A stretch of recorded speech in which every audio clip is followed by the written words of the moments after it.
Yes, Kenya. Tamu sana, yes. In this video, I want us to listen to some remarks made by Moses Kuria, for they are going to form the basis of our analysis and discussion right now. Again, as you say correctly, misunderstood. I am misunderstood in some quarters, but those quarters are mostly within social media and elite circles. If you go to most corners of this country, they know me as a peace-loving Kenyan who is committed to cohesion and who has worked a lot to bring people together. As I can say, from some of the region where someone like Opio and I come from, a place like Kondele, I am the second most popular person after Raila Odinga, and that's on record. So I am committed to cohesion, and Kenyans can look upon me as somebody who is going to work to bring Kenyans together. Thank you, Mr. Chair, on that issue of Chapter 6. Yes. That's Moses Kuria earlier today in Parliament when he was being vetted for CS position, trade. And from those remarks, it's clear Moses Kuria is mocking the good people of Kondele. He is mocking the Luo nation. And I'm saying that because I don't think or believe Moses Kuria is very popular in Kondele. And the reason is simple. He has been abusing and attacking those people. He has been stereotyping them as those not circumcised. Not once, not twice, but in several occasions. Just recently, during the campaigns, Moses Kuria made it very clear that the Gikuyu community took an oath in 1969 not to elect somebody uncircumcised as the president. And those remarks were accurately interpreted to mean he was referring to the Luo nation, to the Luo community. The same Moses Kuria. And if you want somebody who hates the Luo nation with passion, that person is Moses Kuria. So for him to insinuate that he's popular in Kondele, that is just mocking people of Kondele. And why is he choosing Kondele and not any other part of the country? Why Kondele? That just proves and shows again his hatred for the Luo nation.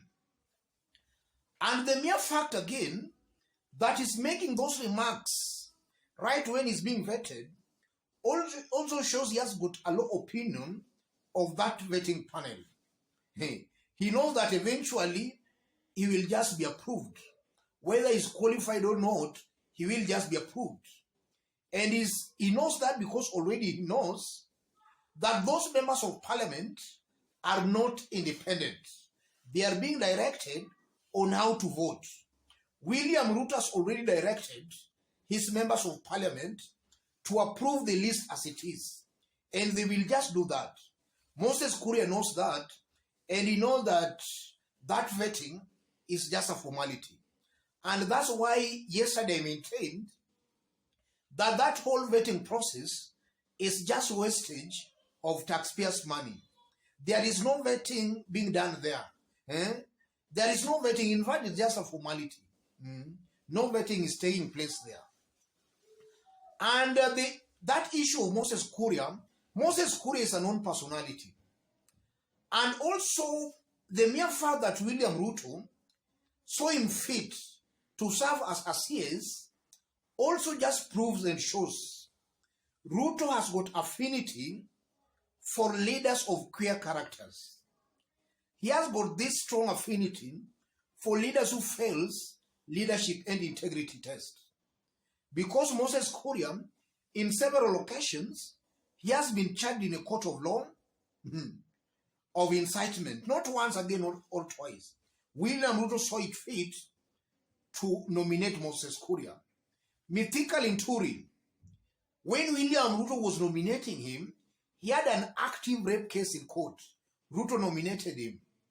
Aisha Jumwa, when Ruto was nominating her, she had an active murder case in court, and also corruption case in court. Ruto nominated her. And even though today she was trying to whip sympathy by narrating her life journey. What I picked from Aisha Jumwa's narration of her background is that she's not actually qualified to be a CS. She's actually not qualified. You don't, everybody has suffered. Each and every person has got his or her own story. And that does not qualify you now maybe to be a CS. In fact, listening to Aisha Jumwa, it's as if she was trying to insinuate that now that she has suffered, or she came from maybe a humble background, or that she got married when she was young, that qualifies her to be a CS, which in my honest opinion is just encouraging mediocrity here. And also listening to the vetting of today, Professor Kithure Kindiki was also tasked to explain on how, as the interior minister, he was going to deal with the bandits, or rather insecurity, more so in the northern part of the country. Yes. And from the way he answered, it's as if Professor Kithure Kindiki was trying to talk about government using force, maybe to deal with those bandits. And that force, in my honest opinion, actually can also mean that the government will also use force to deal with other Kenyans. Because irrespective of whether somebody is a criminal or not, I strongly believe that the rule of law should be followed.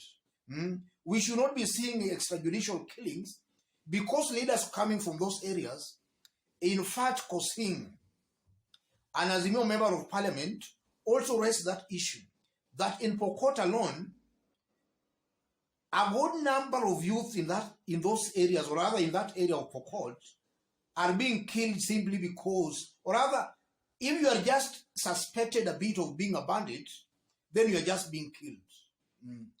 And in my honest opinion, that also just passes out as extrajudicial killing. Yes. And it should not be encouraged. A government should not come out in the open to encourage such kind of antics, or maybe such kind of ways of dealing with criminals. Let them just do it behind the scenes, but now coming out in public to maybe try to insinuate that creates a perception that is going to be a government that is not going to follow the rule of law. Yes. That's also something I picked from Kithure Kindiki's vetting. Above all, even before I conclude, it's clear that vetting process is just a formality, wastage of taxpayers' money. Nothing good can come out of that vetting. And it's also coming out very clearly that William Ruto's government is going to be full of leaders who don't meet leadership and integrity tests. So far, we have Moses Kuria, Aisha Jumwa, Mithika Linturi, just to mention but a few, who in my honest opinion do not qualify to hold a public office. Let me stop it there for now.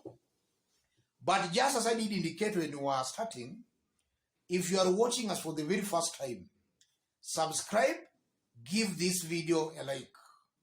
Give it a like, please. And to our fans and subscribers here, I'm very much humbled, very grateful for the kind of support you are giving me here. God bless you, God bless Kenya. Any other person who wants to have a chatter discussion with me, or even to support this channel, I've pinned my number on the comment section. Contact me through the number. Yes. Or even feel free to send a donation or support to the number if you feel you want to support this forum. And to any other person watching us outside Kenya, drop a comment, let us know from which part of the globe you are watching us from. If possible, again, subscribe, give this video a like. Let's meet in our next analysis.